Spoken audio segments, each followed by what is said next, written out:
तो आइए सुनते हैं श्री प्रेमचंद जी की बहुप्रसिद्ध कहानियों के अनुपम संग्रह में से चुनी हुई एक और नायाब कहानी, बाघ की खाल।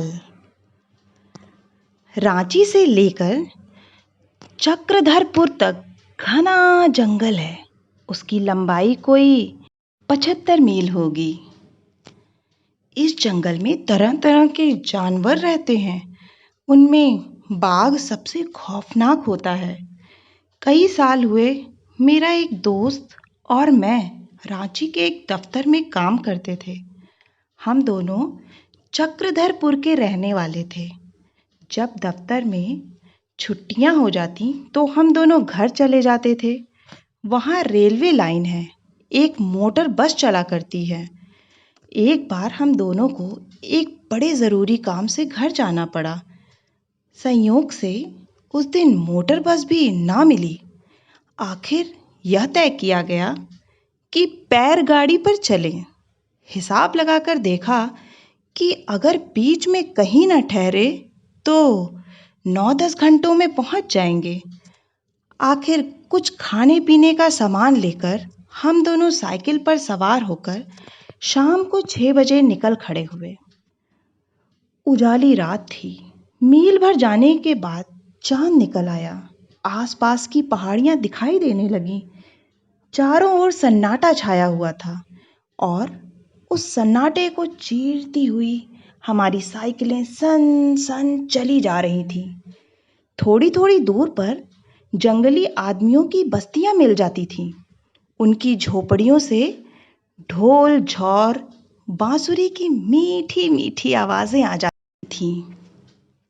हम दोनों इस दृश्य का आनंद उठाते चले जा रहे थे।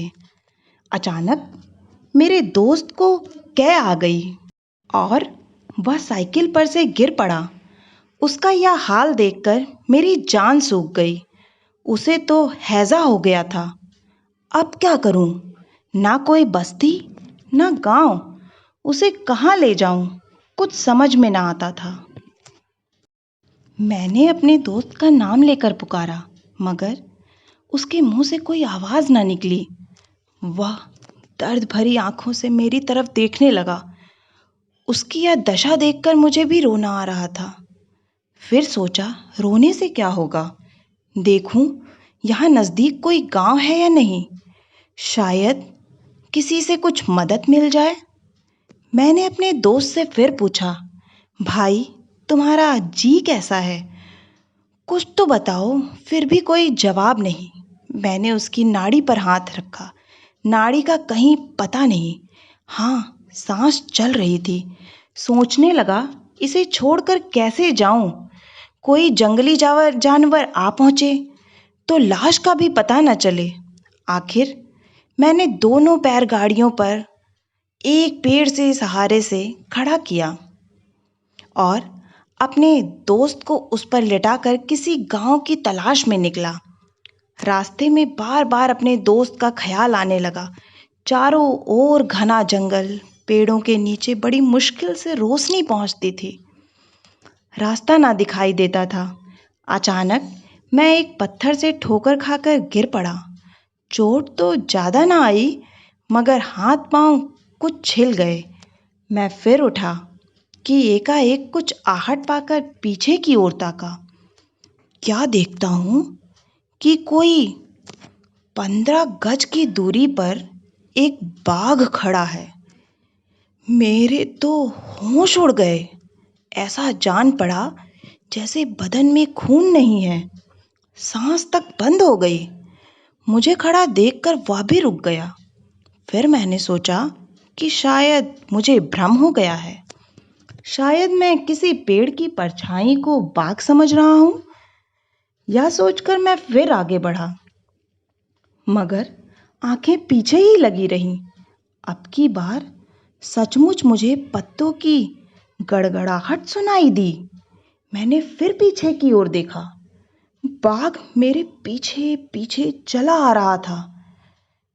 मेरे रोए खड़े हो गए और मैं लकड़ी सा तन गया। कुछ सोचने की मुझ में शक्ति ही ना रही। मुझे खड़ा होते देख वह जमीन पर हाथ पांव फैलाकर बैठ गया।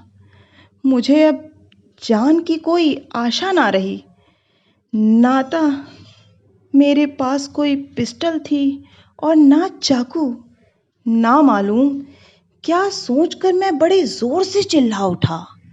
बाघ मेरी आवाज सुनते ही उठा और चुपचाप जंगल की ओर चला गया। बाघ को जाते देखकर मैं इतना खुश हुआ कि क्या कहूँ। मेरी हिम्मत भी लौट आई। सोचने लगा, घर पहुंचकर सबको यह किस्सा सुनाऊंगा और कहूंगा कि अगर कोई इसी तरह बाघ के सामने पड़ जाए तो उसे खूब चिल्लाना चाहिए। यही सोचता हुआ मैं तेजी से चला जाता था। अभी थोड़ी ही दूर गया था कि फिर कुछ आहट मिली। देखा तो सामने बाघ। मैंने तो अपनी समझ में बाघ को भगाने का मंत्र पा लिया था। लगा जोर से चिल्लाने, मगर अब की बाघ वहां से हिला भी नहीं। उसका जवाब उसने यह दिया कि मुझसे 8-10 गज पर मारे खुशी के अपनी दुम हिलाने लगा। अब तो मेरी हिम्मत छूट गई। कह नहीं सकता कि मैं कितनी देर तक वहां खड़ा रहा। एकाएक मोटर के हॉर्न की आवाज कान में आई। फिर सोचा, शायद यह भी भ्रम है। फिर भी मुझे कुछ हिम्मत हुई। मैं धीरे धीरे पीछे हटने लगा। कोई 8-10 कदम पीछे हटा था कि अचानक बाघ उठा। मेरा कलेजा मानो सिमट कर एड़ियों में धंस गया। बस वह मुझ पर फांदा।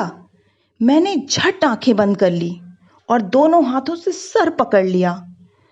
मगर बाघ मुझ पर फांदा नहीं, बल्कि जितनी दूर मैं पीछे हट गया था उतना ही वह आगे बढ़ाया और फिर बैठ गया। फिर ये आवाज सुनाई दी। शायद कोई लारी रांची से आ रही थी। फिर मुझे होश नहीं कि क्या हुआ। सिर्फ इतना याद है कि मैं एक मर्तबा बड़े जोर से चिल्लाया था, मार डाला, मार डाला।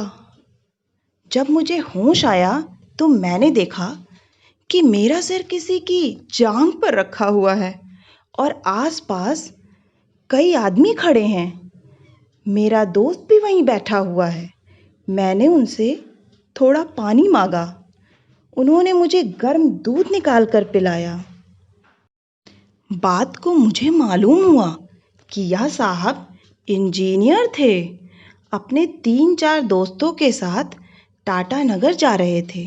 रास्ते में उन्हें दिखाई दिया कि पेड़ के नीचे 2 आंखें चमक रही हैं। उन्होंने बाघ समझकर बंदूक उठाई। अचानक उस पर मोटर की रोशनी पड़ते ही उन्होंने देखा कि वहाँ आंखें नहीं हैं, बल्कि 2 पैर गाड़ियों की बत्तियां जल रही हैं। उन्होंने फौरन मोटर रोक लिया और उतरकर पेड़ के नीचे आए तो देखा कि एक आदमी बेहोश पड़ा है। उनके पास कुछ दवाएं थीं। दवाएं पिलाने से उस आदमी की हालत कुछ संभल गई। उन्होंने उसे मोटर में बैठाया और चले ही आ रहे थे कि फिर देखा कि एक बाघ मेरी छाती पर दोनों अगले पंजे रखकर बैठा हुआ है।